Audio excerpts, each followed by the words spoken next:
CM Chandrababu అధ్యక్షతన AP మంత్రి మండలి సమావేశం కొనసాగుతోంది.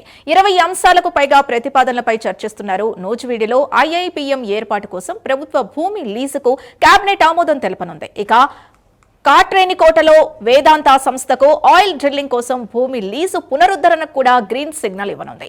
అమరావతి అభివృద్ధికి నాబార్డ్ నుంచి 7,387 కోట్ల రుణంతో పాటు క్యాపిటల్ సిటీ పనుల కోసం వరల్డ్ బ్యాంక్, ఏడీబీ నిధులతో ప్యాకేజ్ పనుల్ని ఆమోదం తెలిపే అవకాశం ఉంది. అటవీ శాఖలో అసిస్టెంట్ కన్సర్వేటర్ పోస్టుల భర్తీతో పాటు జిల్లా కోర్టుల్లో సిస్టమ్ ఆఫీసర్లు, అసిస్టెంట్ల పోస్టుల సృష్టికి కూడా కేబినెట్ గ్రీన్ సిగ్నల్ ఇచ్చే ఛాన్స్ ఉంది.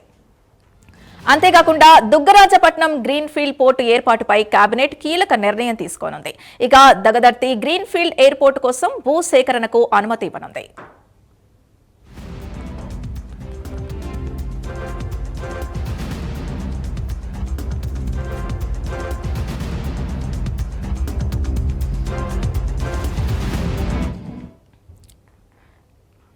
ఏపీ కేబినెట్ సమావేశానికి సంబంధించి పూర్తి డీటెయిల్స్ మా కరెస్పాండెంట్ శ్రీహరి అందిస్తారు. శ్రీహరి.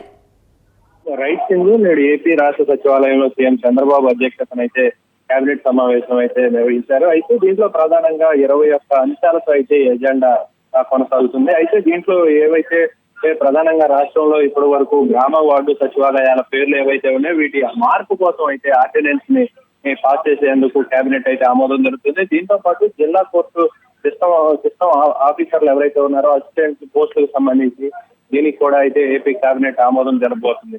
దీంతో పాటు తిరుపతి, అదే విధంగా 5 స్టార్ హోటల్ ప్రాజెక్టు ఏదైతే ఉందో వీటికి రద్దు చేసేందుకు ఏపీ కేబినెట్ అయితే సమావేశం కానుంది. దీంతో పాటు దుగ్గరాజపట్నం గ్రీన్ ఫీల్డ్ పోర్టు, అదే విధంగా ఈ పోర్టు ఏర్పాటుకు సంబంధించిన కీలక నిర్ణయాన్ని అయితే కేబినెట్ ఆమోదం తెలుపుతుంది. దీంతో పాటు ఏదైతే రోడ్డు భద్రత కోసం లైఫ్ ట్యాక్స్ 10% సెస్ విధింపు ఆమోదం ఉందో దీనికి కూడా ఏపీ కేబినెట్ అయితే ఆమోదం తెలపబోతుంది. ఇట్లా ఓవరాల్ గా చూసుకున్నట్లయితే అదేవిధంగా ఉద్యోగులు, ఇప్పటి వరకు రాష్ట్ర ఉద్యోగులు ఎవరైతే ఉన్నారో ప్రభుత్వ ఉద్యోగులకు సంబంధించి డిఎస్ పెంపు, వాటి అమలుకు సంబంధించి ఆర్థిక శాఖ కూడా ఆమోదం తెలపబోతుంది. అదేవిధంగా ఓవరాల్ గా చూసుకున్నట్లయితే విద్యుత్ రంగంలో ప్రీపెయిడ్ స్మార్ట్ మీటర్లు ఏవైతే ఉన్నాయో అవి అమలుకు కూడా కేబినెట్ అయితే ఆమోదం తెలపబోతుంది.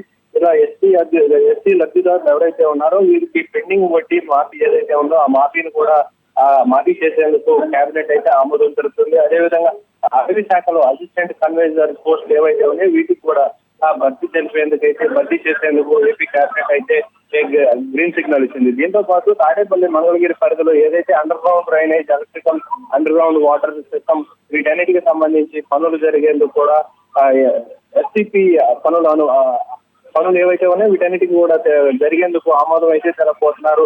అమరావతి ల్యాండ్ అలాట్మెంట్ కేసులు ఏదైతే ఉన్నాయో ఈ సిఓఎం సిఫారసు అమలు వీటిపైన కూడా కేబినెట్ ఆమోదం తెలపబోతుంది.